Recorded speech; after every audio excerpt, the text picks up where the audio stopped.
Hace aproximadamente 370 millones de años, la vida estaba dominada por el océano, donde los continentes eran lugares hostiles, secos, inestables y peligrosos. Y, aún así, algunos peces comenzaron a hacer algo que cambiaría la historia de nuestro planeta para siempre. Comenzaron a salir del agua. Pero aquí está la pregunta realmente importante. ¿Cómo puede un pez convertirse en un animal con patas? ¿Cómo pasas de aletas a extremidades capaces de soportar un peso? La respuesta no está en músculos más fuertes y tampoco está en querer evolucionar. Esa respuesta está en las mutaciones, pequeños cambios en el ADN que modificaron el desarrollo del cuerpo. Hoy les vamos a hablar de cómo estas mutaciones hicieron posible que los animales caminaran sobre la Tierra. Para poderles explicar mejor esto, necesitamos un poco de contexto. Durante el periodo devónico, los ambientes acuáticos eran poco profundos, variables y a veces estos se secaban. Y dentro de estos ecosistemas vivían peces con aletas lobuladas, o sea, peces con aletas más carnosas, con más carne, que ya tenían huesos internos bastante robustos. Uno de los fósiles más famosos que muestran esta transición es el de Tiktaalik rosea. Este organismo es importante porque tenía características intermedias, ya que poseía aletas con huesos que recuerdan al húmero, radio y cúbito, un cuello móvil y estructuras que le permitían apoyarse parcialmente fuera del agua. Pero lo interesante no es solo su anatomía, lo realmente fascinante es lo que ocurría en su genoma. Lo que se encontró dentro de Tiktaalik rosae fueron los genes Hox, los cuales pertenecen a una familia de factores de transcripción. Esto significa que codifican proteínas que regulan otros genes. Algo clave de su estructura es que todos contienen una secuencia altamente conservada llamada homeobox, y esta secuencia tiene aproximadamente 180 pares de bases. Además, esta región codifica una proteína con un dominio de 60 aminoácidos llamado homeodominio. Este homeodominio es la parte que, según el ADN, reconoce secuencias específicas y activa o reprime genes que controlan el desarrollo. En vertebrados, los genes Hox están organizados en complejos presentes en el genoma. Por ejemplo, en los seres humanos existen 4 complejos. Existe el complejo HOXA, el complejo HOXB, el complejo HOXC y el complejo HOXD. Esto no es casualidad, porque el orden físico en el cromosoma importa mucho. Pero para definirlo un poco mejor, estos genes pertenecen a una familia altamente conservada de genes que determina en qué parte a lo largo del eje anteroposterior del embrión estarán. ¿Qué es el eje anteroposterior? Es la línea imaginaria que va de la cabeza a la cola, donde en vertebrados los complejos HOXA y HOXD son especialmente importantes en el desarrollo de extremidades. Durante el desarrollo embrionario, HOXA y HOXD se expresan en patrones espaciales específicos. Determinan qué región formará brazo, antebrazo o mano. En peces, estos genes ya estaban presentes. Pero, entonces, ¿qué cambió? Estudios comparativos muestran que hubo expansión y modificaciones en la expresión distal de HOXD13, relacionada con la formación de estructuras equivalentes a los dedos. No necesariamente cambió la proteína HOX en sí, sino que cambió la regulación de su expresión.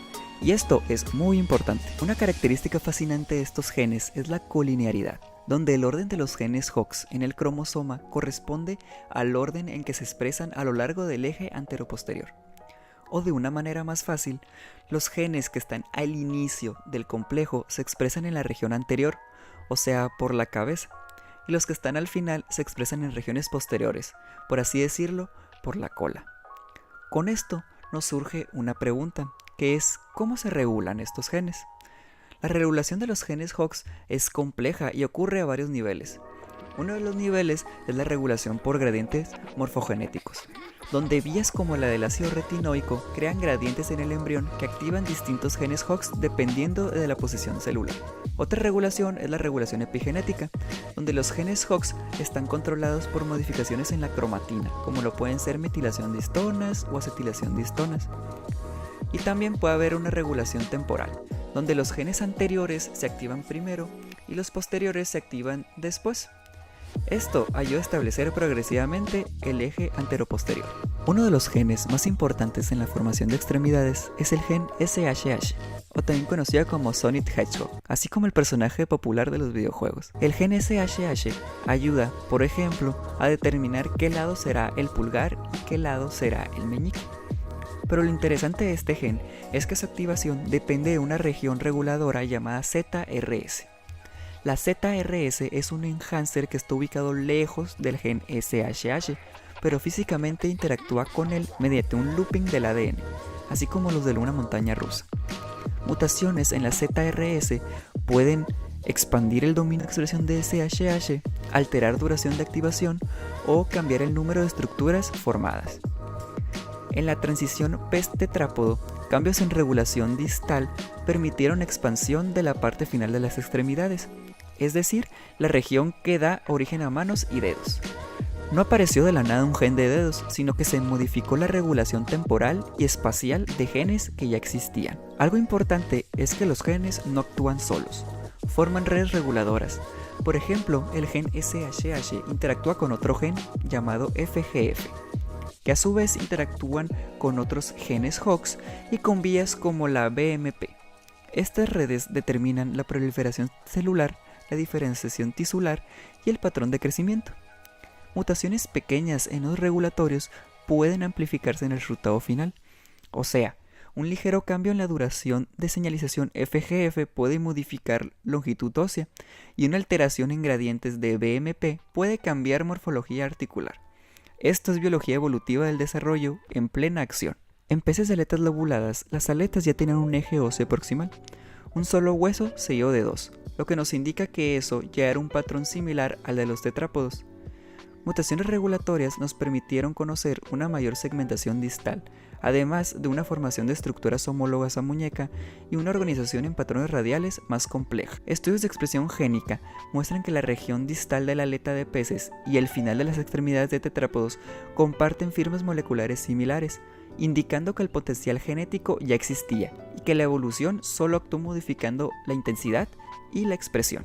Muchos peces óseos poseen vejiga natatoria, el cual es un órgano que está derivado del intestino, y en algunos linajes, mutaciones en regulación génica asociada a la formación de vasos sanguíneos y al epitelio respiratorio permitieron que esas estructuras funcionaran más eficientemente como órganos de intercambio gaseoso.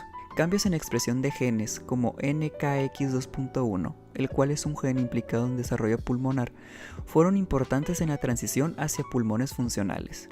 Nuevamente, esta no fue una invención de un gen desde cero, fue una modificación de programas de desarrollo preexistentes. En esa transición, del agua a la tierra, las mutaciones más relevantes probablemente no fueron grandes reordenamientos genómicos o nuevos genes estructurales, sino principalmente mutaciones puntuales en enhancers, cambios en secuencias reguladoras conservadas o alteraciones en timing de expresión. La heterocronía, que es el cambiar el momento en el que se activa un gen, puede alterar completamente la morfología adulta. Eso es increíblemente poderoso evolutivamente. La transición del agua a la tierra no fue un milagro anatómico, sino un fenómeno molecular donde pequeñas mutaciones en regiones reguladoras alteraron redes génicas del desarrollo. Esas modificaciones cambiaron patrones de crecimiento y permitieron soportar peso, y eventualmente caminar. La evolución no crea desde cero, sino que reorganiza lo existente ajustando interruptores moleculares, modificando redes reguladoras y así, mediante acumulación gradual de mutaciones, la vida pudo salir del agua.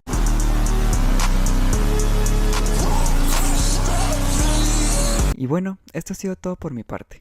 Recuerden dejar un like si les gustó el video, suscribirse si aún no están suscritos y dejar un comentario por si algo no quedó claro. Nos vemos en un próximo video de Genpapate. Adiós.